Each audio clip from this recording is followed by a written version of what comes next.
ధ్వంసమైన వ్యవస్థ నిర్మాణం చేయాలంటే సమయం పడుతుంది, శ్రమ అవుతుంది. ఆ క్రమంలో మేము ఉన్నాం. ఇప్పుడు ఎక్కడెక్కడ ఇబ్బందులు ఉన్నాయో వాటన్నిటిని కూడా అధిగమించే ప్రయత్నం చేస్తూ ఉన్నాం.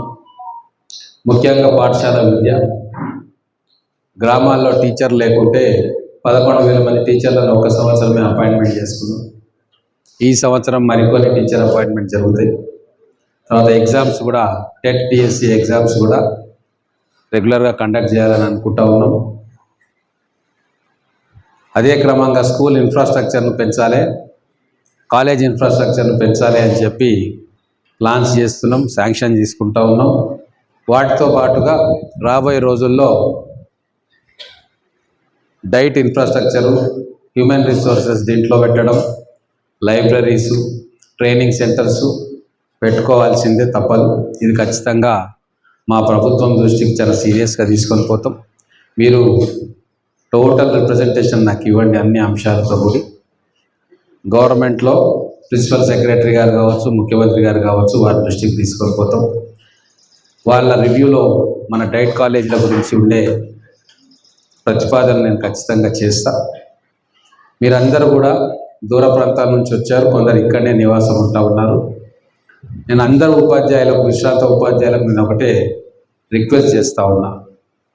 మీరు మీ ప్రాంతాల్లో ఏవైతే గవర్నమెంట్ స్కూల్స్ ఉన్నాయో అక్కడ కనీసం 1 గంట 2 గంటలు పోయి అక్కడ టీచర్లకు, పిల్లలకు ఏదో రకంగా మీ కాంట్రిబ్యూషన్ ఉండేటట్టుగా మీరు ప్లాన్ చేయండి.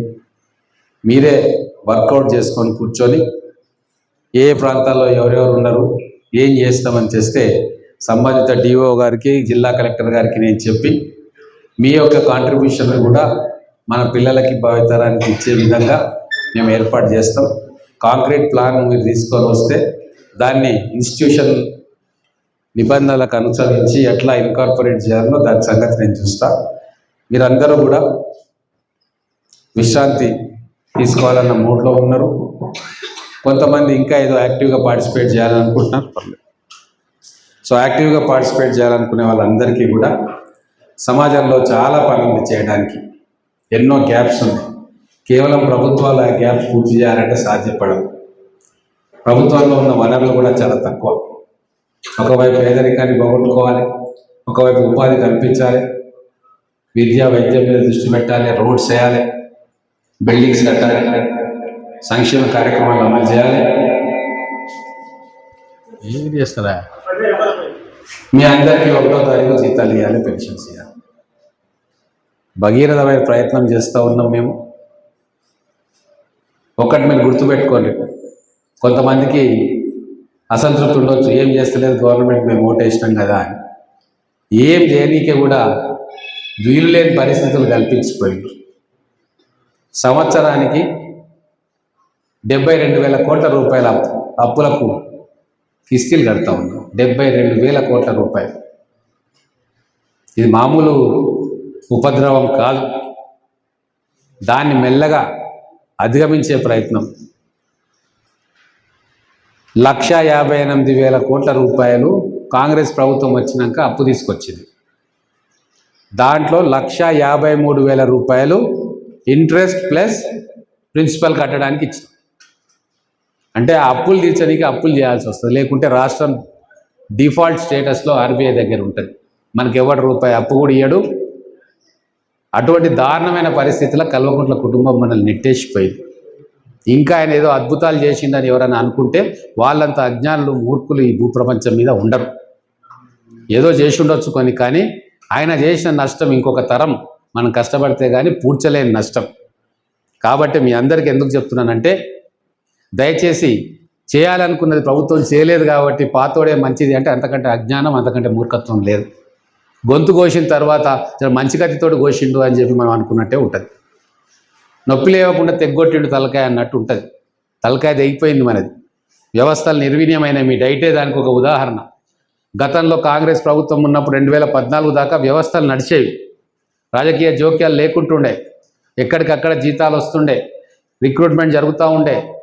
వాటికి కావాల్సింది నడుస్తూ ఉండే చిన్న బడ్జెట్లో కేవలం 1,50,000 కోట్ల రూపాయల బడ్జెటే ఆ రోజు ఉండే ఉమ్మడి రాష్ట్రంలో. కానీ ఈరోజు 3 లక్షల కోట్ల బడ్జెట్ ఉన్న బడ్జెట్ మొత్తం కూడా అప్పులకే సరిపోతూ ఉంది. కిస్తీలు కట్టనీకే, ప్రిన్సిపల్ కట్టనీకే సరిపోతూ ఉంది. నిరర్థకమైన ప్రాజెక్టులు చేసి గుదిబండగా మారింది.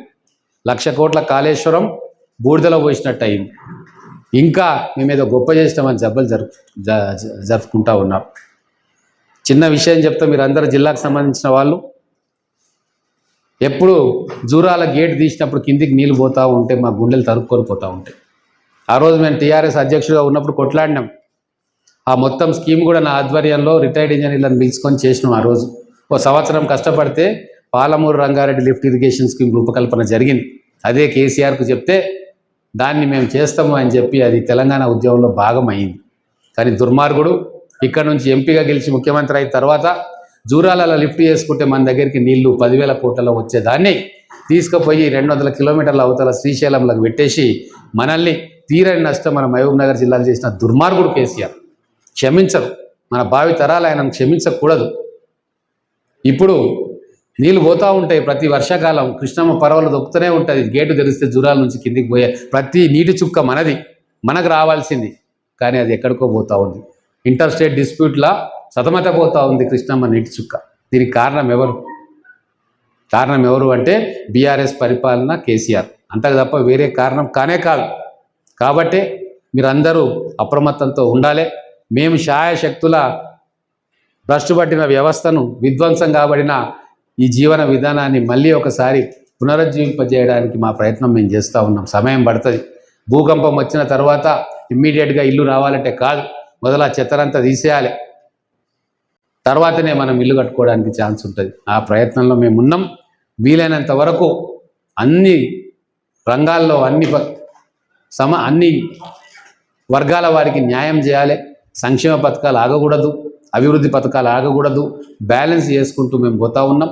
మీరందరూ కూడా దీన్ని సమదృష్టితోటి లోతుగా ఆలోచించాలి. 8,000 కోట్ల రూపాయలు బకాయిలు ఇచ్చిపోయిండు. ఎవరికి? మీకే. ప్రభుత్వ ఉద్యోగులకు 8,000 కోట్ల రూపాయలు బకాయిలు ఇచ్చి ఇప్పుడు అడుగుతారు ఎందుకు ఇస్తలేరు మీరు అని. అంత దుర్మార్గం. 40,000 కోట్ల రూపాయలు కాంట్రాక్టర్లకు మన గ్రామాల్లో 1,00,000, 2 లక్షల బిల్లులు పెండింగ్లో పెట్టిపోయిండు. మళ్ళీ అడుగుతారు ఎందుకు ఇవ్వట్లేదు మీరు అని. అంటే ఇంత దుర్మార్గుడు, ఇంత దుర్మార్గమైన పరిపాలన అంతమంది ఇచ్చిన మనం అందరం మళ్ళీ తెలంగాణను పునర్నిర్మాణం చేసుకోవాలి అన్ని రంగాల్లో. దాంట్లో మీరందరూ కూడా భాగస్వాములు కావాలని కోరుకుంటూ, ఎవరు యాక్టివ్గా రోల్ తీసుకోవాలనుకుంటే వాళ్ళకు కల్పించుకోవడానికి మేము సిద్ధంగా ఉన్నాం. మీరు ఈ మహబూబ్నగర్ పట్టణంలో విద్య విషయంలో మీరు ఎటువంటి సూచనలతోటి ముందుకొచ్చినా మేము దాన్ని గమనంలోకి తీసుకొని ప్రభుత్వ యంత్రాంగం ద్వారా దాన్ని ఎట్లా ఇంప్లిమెంట్ చేయాలో దాన్ని కూడా ఆలోచన చేస్తాం. ఇప్పుడు ఇక్కడ మీరు కలుసుకుంటున్నారు, సంతోషం. మీ సమస్యలతో పాటుగా విద్యారంగం యొక్క తీరుతెన్నులను కూడా మీరు ఆలోచించండి, మాకు సూచనలు ఇవ్వండి. ప్రభుత్వం ఏమేం కార్యక్రమాలు చేస్తే బాగుంటుందో నాకు చెప్తే నా ద్వారా అది గౌరవ ముఖ్యమంత్రి గారికి, మిగతా పెద్దలకు చేరవేసే కార్యక్రమం నేను ఖచ్చితంగా చేస్తా. ఖచ్చితంగా రిజల్ట్ కూడా వస్తుంది. ఎన్నో కార్యక్రమాలు మనం చెప్పి ముఖ్యమంత్రి గారితో చేయించుకుంటున్నాం. ఎన్నో విద్యా సంస్థలను ఏర్పాటు చేసుకుంటున్నాం. మౌలిక వసతుల కల్పనకు ఇంపార్టెన్స్ ఇస్తున్నాం. అమ్మ ఆదర్శ పాఠశాలలో పోయినసారి 9,000 పాఠశాలలో కనీస వసతులను కల్పించుకున్నాం. మళ్ళీ ఈసారి కూడా మళ్ళీ కల్పించుకోబోతూ ఉన్నాం. ఇంటిగ్రేటెడ్ స్కూల్స్ను పెట్టుకుంటా ఉన్నాం. 119 నియోజకవర్గాల్లో 100 నియోజకవర్గాల్లో ఇంటిగ్రేటెడ్ స్కూల్స్ మనం ఆల్రెడీ శాంక్షన్ చేసినాం. 28 స్టార్ట్ అయినాయి, మిగతాయి స్టార్ట్ కాబోతూ ఉన్నాయి. మళ్ళీ ఇంకొక ఇంటిగ్రేటెడ్ స్కూల్ పెట్టుకోవాలి. ప్రతి నియోజకవర్గానికి 2 ఇంటిగ్రేటెడ్ స్కూల్స్ ఉంటే అది పబ్లిక్ స్కూల్ తరహాలో అమెరికాలో కూడా చెప్పలేనటువంటి పాటించినటువంటి ఉన్నత ప్రమాణాలతోటి ఒక 6,000 మంది పిల్లల్ని మన నియోజకవర్గంలో ఇప్పుడున్న ఆశ్రమ పాఠశాలన్నిటికీ కాకుండా చేస్తూ ఉన్నాం. మన పిల్లలకు టెక్నాలజీతో సహా సమకాలీన విద్యను అందించాలని చెప్పి మా ప్రభుత్వ ప్రయత్నం. ముఖ్యమంత్రి గారే ఎడ్యుకేషన్ మినిస్టర్గా కూడా ఉన్నారు కాబట్టి దీర్ఘకాలికమైన ప్రయోజనాలను దృష్టిలో పెట్టుకొని మేము ముందుకు పోతూ ఉన్నాం. మీరందరూ కూడా సహాయం సహకారాలు అందించాలని కోరుకుంటున్నాం.